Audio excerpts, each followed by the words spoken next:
Hello and welcome to Midweek Medicine, where you are the medicine. And I'm joined, as usual, by Joe Riley at Yes You. And today we're talking about endings and new beginnings. So, yeah, sometimes things have to come to an end, whether it's friendships, relationships, jobs, all sorts of things.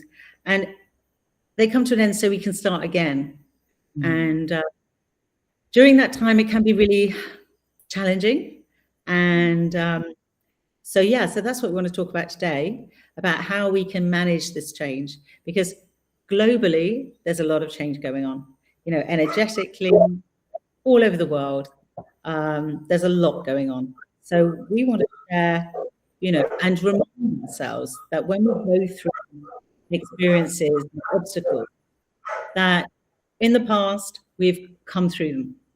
And so we will continue to do that.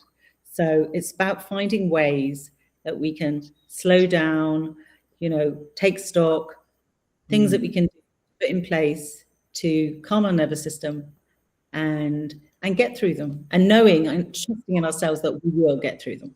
Yeah. So welcome to everyone that's here today. And Joe, I don't know, what do you want to say about ending and new beginnings? Yeah, I think it's a very powerful change and a moment of change that we go through, and we can't get away from it. And exactly like you say, it's just how do we manage it, because it can feel very uncomfortable. Endings can be quite sudden. There can be something that you're ignoring and that eventually starts really knocking on the door because you're too scared to step out of that space and make the changes that need to be made. And so sometimes it can take a bit longer, but eventually, God, our creator, universe, whatever you want to call it, is going to say, listen, this is not serving you, and it's time to close these doors. And I think it's important, for us to realize that we will always get through it, no matter what. Like, we will always get through these moments of real discomfort and change, because change is loss. It feels like you've got to say goodbye to things. You've got to close those doors, because otherwise our bodies don't actually not opening, creating space in your body for new things, for new possibilities, for new ways to be able to open up yourself up, to really call in what you want that's going to actually be of service. And it's not that the things weren't of service, but they might have run their time. The timings, not everything's meant to be with us forever. We're not supposed to hold on to things forever. And I guess, one of my spiritual teachers always said to me, your biggest lessons in life will come when you have no attachment to things, to not just material things, but to people, to work, to jobs. If you can let go and realize that we're going to have to go through moments of change, so that we can create more space and create, step into a better version of ourselves, because through change we get growth, and from growth we get to become a different version of ourselves. So yes, I think I know it can be very hard. I mean, I'm going through a lot of it at the moment. And it's a bit like grief. It feels like grief. It feels like loss. But, you've got to then process and allow that to be okay. And allow yourselves to work through it and be with it, so that we can clear out, we can let go and create new space, create this space in our nervous systems, and to make ourselves feel safe. Yeah, because at the end of the day, we only have change, whether it's small increments of change or whether it's sudden losses, sudden changes, sudden decisions made by others or maybe yourself, but having to make those big decisions. Yeah. Or just a combination of many small decisions that then you're on another path. And it's about being true to yourself as well. And, and trusting that you're making the right decisions. Making a decision, there's no wrong decision, No. Things can change. And so it's actually just being guided and knowing in your heart where you need to be going and what you need to be doing. And, and also, when it's about people that we love, it's like actually having compassion for ourselves going through it. And, and also having compassion for them, because even if we don't understand them, it's like, what other people are going through at any time. Some people, and both of us, we've struggled, a lot at different points. And, we don't know what other people are going through. So also have a bit of compassion for others, and their behavior, especially at this time when the energies are so big, there's so much going on. It's very triggering for people. And sometimes people just sort of, attack kind of thing, and just come out with things and burst out what their truth is. And, it can be quite triggering to receive. And so, yeah, it's about really coming back to the self, trusting that whatever's going on for you, you can come over this obstacle. And I think that's a big one, is that you're talking about now, is that even as a collective, there's so much fear at the moment because there's so much uncertainty. And so people react from a place of fear. And so sometimes that can come across as being very harsh. It's quite, it doesn't always land from a place of, feel like a place of compassion and kindness. But just understanding that, people are in a lot of fear at the moment. And so just also sometimes, I guess, for me, just sometimes some forgiveness, just letting it go, just finding a little bit of peace and forgiveness, that you can have peace moving forward, through the change. And especially if you're experiencing it with other people, it's okay. Like, it's okay to be able to not cling, not become dependent or codependent on that way of that you're experiencing, but actually be like, do you know what? Maybe I'm ready for a change. So it's okay. Yeah. Even if it hurts, it's okay. I think either way, on both sides, we're learning something. We're learning, well, that's clearly not right for me then, because, they're being hostile, or, and also, just feeling into those emotions and expressing those emotions. Yes. Grounding, writing, journaling, expressing how you feel, because then when you look at it a few days later or a week later, it's like, God, that was really intense, but I didn't feel like, it's actually, we can see how we actually change. Because I think if we put masks on to pretend that it's not happening, we actually make the whole process so much harder for ourselves, because it becomes even more challenging, because then you start suppressing all the emotions. You start suppressing, if you don't allow yourself to process and move through it, whether, like you say, journaling, whether it's breath work, whether it's just, regulating your nervous system, whether it's having a good cry or a scream, whatever it is, shaking, dancing, just anything that can shift that energy is going to help you process faster. And then, exactly like you said, then in a few days, you're okay. And you're ready to then move into the next stage and step up, and then start find solutions, putting the right things in place to be able to create and call in what you're really ready for.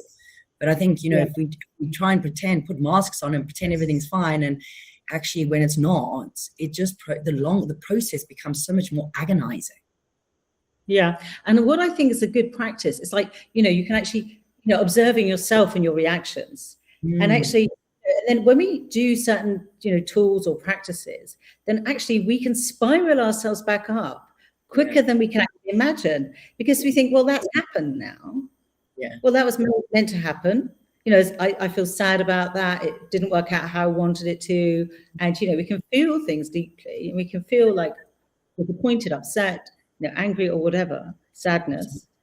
But actually, then we can say, well, it's kind of coming to that acceptance that, well, that's the way it is. Okay, more change. And it's like finding tools that we can spiral back up, like you say, dancing, moving the body, going for a walk in nature, grounding with your feet on the ground, doing these things, playing some beautiful music you love, doing some visualizations. I've been doing that quite a lot recently. It's like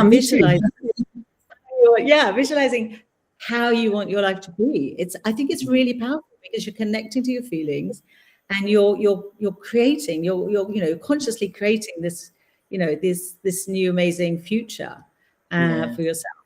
And it's so powerful, and it's got to make you feel happy, because you're feeling the feelings, you're imagining it. You can even do a vision board and get some pictures out of your new home, or whatever you're wanting to call in. And so it's like really, enjoying it, like getting into the inner child.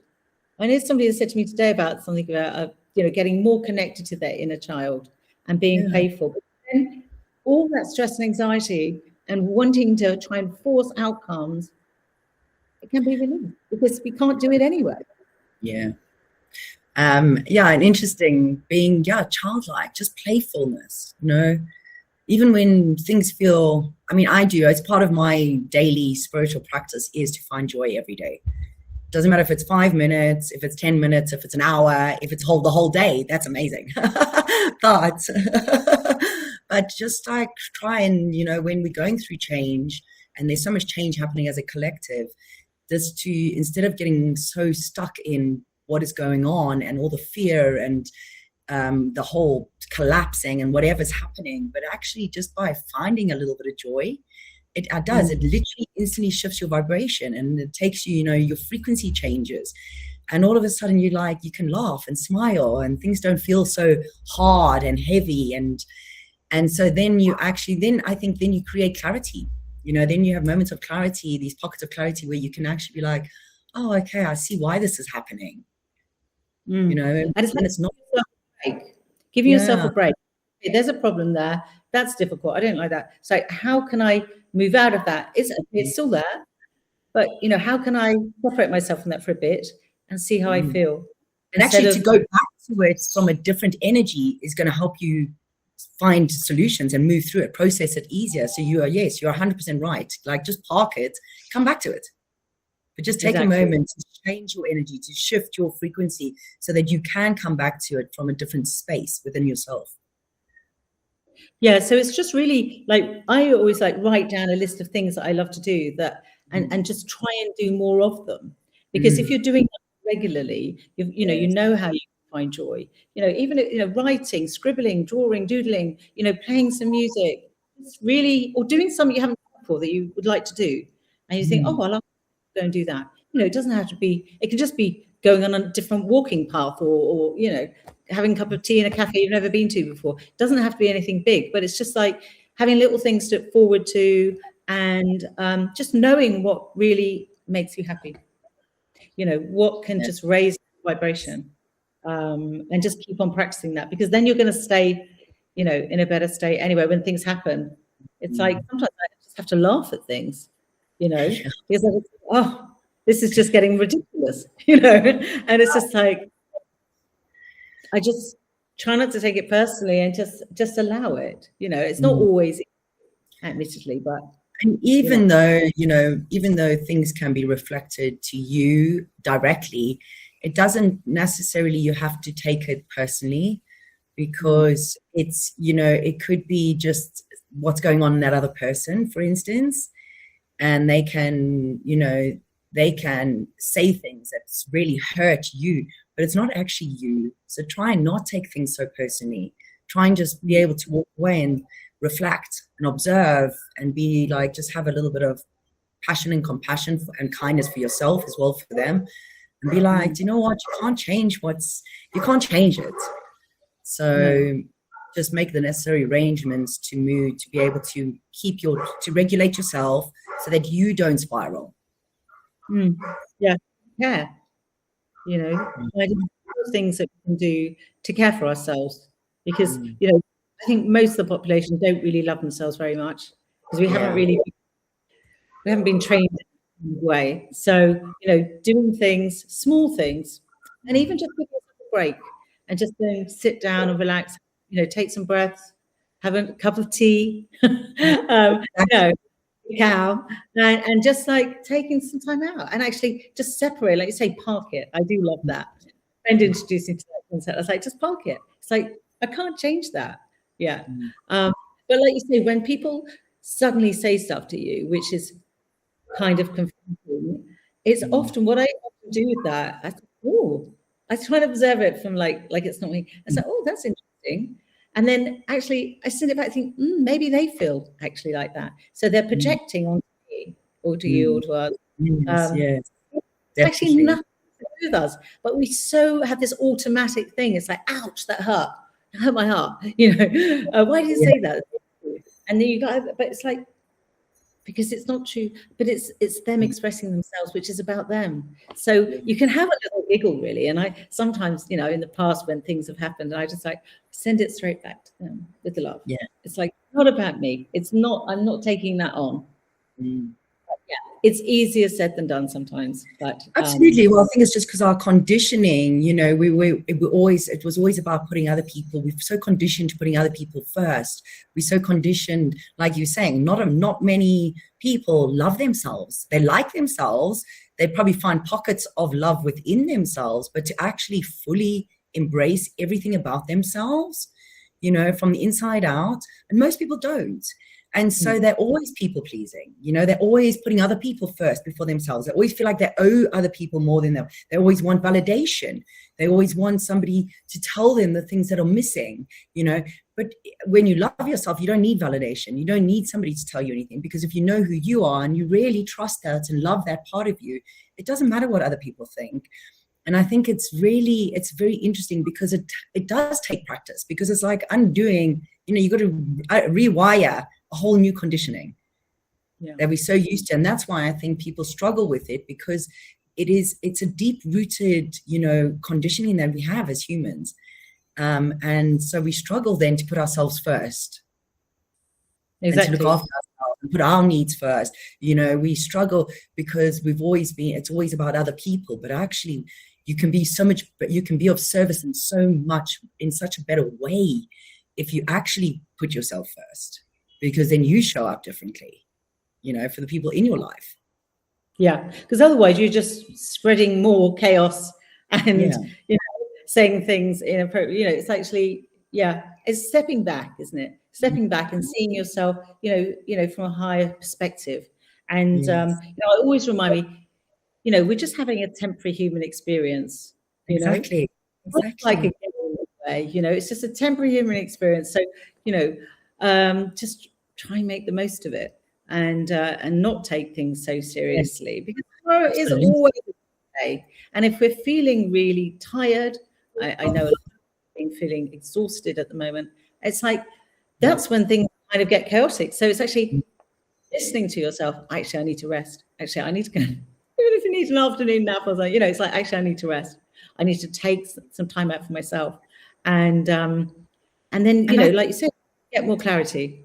Yeah, and I think if you even communicate that to people, like, I'm really feeling exhausted, I need to go and have a nap, you'd be surprised how many other people say, oh, me too, because it's a collective. There's so much going on energetically that, as you know, as our little human suits are really struggling to actually manage the collective energy at the moment.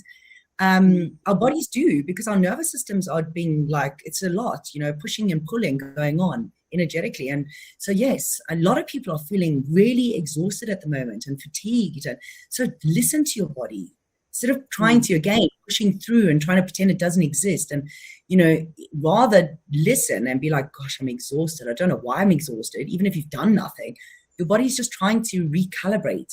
Your nervous system's just trying to regulate. So listen to it, give it that space, give it an hour, 2 hours, whatever. If you need to sleep all day, sleep all day. It's okay. And just come back to everything the next day when you feel like you have more energy, when things have processed, when things have moved, instead of us constantly just pushing, you know, because that creates a lot of resistance, and it actually creates more challenges, I think, personally, whether it becomes, you know, illnesses, accidents, all these other things start appearing, and people don't realize it's all linked. It's all one thing.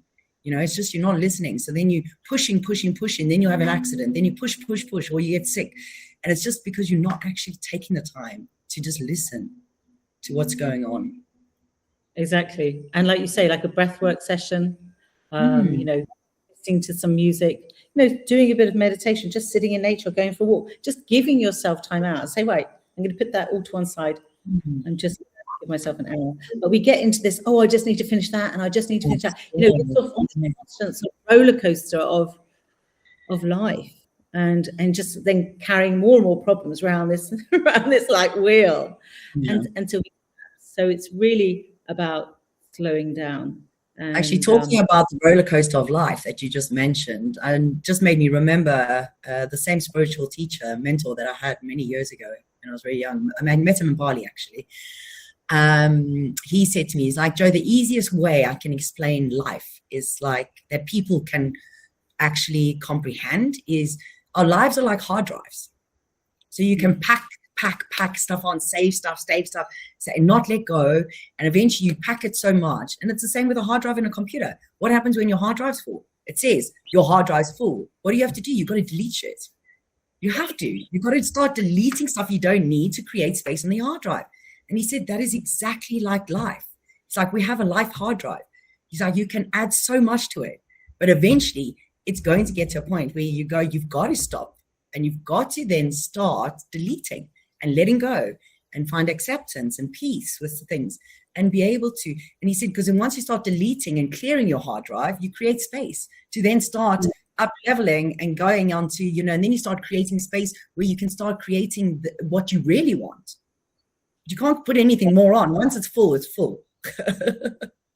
So, and the old adage, less is more, as we say in design and other things. It's like, less is more. Exactly, because you've got less things to worry about, and you can actually expand. You've got more time to, be focused on what you want to do, instead of being cluttered by cluttered mind. It's just, you can't win on that situation. You have to clear the mind. You have to, relax and breathe, and then things just kind of just work out. So when you slow down, things just, you instead of getting into that panic mode and spiraling, it's like really just coming to the center and realizing and really trusting that everything always works out. I know, 'cause it always has. Otherwise we wouldn't be here, because everybody's been through a lot more worse things in life than what they might be going through now. It just feels so big because it's just uncomfortable. So they create this huge big thing about it. But actually, I bet most people have been through way more in their lives, and they got through it. We will always get through it. And so, it's just finding those pockets of stillness and just being able to just be and accept it. Acceptance is a huge one. Yeah, I think we kind of forget the big obstacles we've been through because we've got through them. We don't really want to remember them. We got through the time. It wasn't a great time, but we managed it. And then so we go through things which are actually so much smaller. Yeah, exactly. We go up into some big drama. It's like, oh, my life's and it's like there's always one thing. It's like, so we kind of, we magnify it and, give ourselves a hard time. I know for myself, I always think, I thought I'd be further up the line by now. I thought I'd be doing this by now. I thought I'd have this sort of sorted. But, life is an adventure. We never know really how it's going to be. We always have to live in the unknowing. It's like nothing is guaranteed. And there's no real timeline. There's no timeline. So when people think it's all this pressure of, it's again, this whole society programming of everything you got to be this old to do this, you got to do that, you got to do this, you got to do that, then you got to get married, then you got to have children, then you got to do that. And it's all these timelines. Time doesn't even exist. It only exists in here because we've created it as humans. Yeah. And so everybody's timelines are different. And now you look and you see how many women are having babies in their late 40s because our timelines are different. We don't have to be pressurized into this has to be done now. Otherwise, it's never going to happen. Oh, no. Who makes these rules up? It doesn't even exist. So it's allowing yourself to don't judge yourself because you're comparing it to somebody else's timeline. Just remember you're on your own timeline. And so if you haven't got to what we should be doing, have the house, the picket fence, whatever it is, it doesn't matter. Your timeline will get you there if you just keep doing you and following your path. Yeah, I think it's even not with society necessarily. Obviously, we're imprinted with a certain amount of ideas that we can shift, but I think it's also the pressure that we put on ourselves. It's actually not from comparing ourselves to others or wanting what other people have got or what society tells us that we need to have by this time. Well, I suppose you have the ideas about yourself about where you'd like to be. Where you'd like to be. I don't know. Mine came from childhood. You have to do this. You have to do that. You have to do this. So for me, it's something embedded in me. You have to grow up like this. You have to go to university. You have to do this. You have to work hard. So I don't know. That's personally, that's where mine comes from. Because I was just like, wow. I think you all have that. But then I think when you get to a certain time and you're just doing your own thing, and you're living in a complete different culture and country than where you're from. Yeah, but that's what you and I broken away, babe. We like those you jump out the boxes. You don't have that. But I still think that, because there's so many things that maybe it's because I want to do so many things being a manifesting generator. I want to do so many things. I think, I thought I would have done that by now. I thought, it's just like things to take longer than you expect. And I think, so then you putting your own pressure on yourself, okay? Your own expectations for yourself. Yeah, exactly.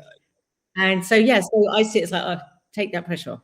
I mean, really, only I have to sort of say to myself, well, actually, sometimes maybe I just don't celebrate what I have done, and I just think I'm always on the next project, and so that's I think that's probably to do with conditioning from the West. But now it's all mine. I have to own it. We jumped on all the boxes. Now we can't blame anything. Now we have to take responsibility. It's all mine. And people that we put a lot of pressure on ourselves, to do the things that we want to do, and while we're here, and to live our best lives, so we can, whatever that happiness is, it's everything's in the present, really. It's like today, it's like how we're going to be today, and then it's nothing about how it was yesterday or tomorrow. It's actually just today. So how can we make this day be as fun? It's like sometimes when you've got all this boring work to do, and it's just like accounts or something like that, I don't like. And then it's just like, but how can I make that? And actually, when I sit down and actually do it, it's not so bad. But I think, we're doing this and this fun things. It's like, no, do the boring stuff. Do the boring stuff. Admin. then admin, I hate it. But then it's like, actually, doing it, because look, now you really have. It's actually not so bad at all. But it's just, I suppose it's just the idea of it is because we created this idea of it, and it's like, life admin again.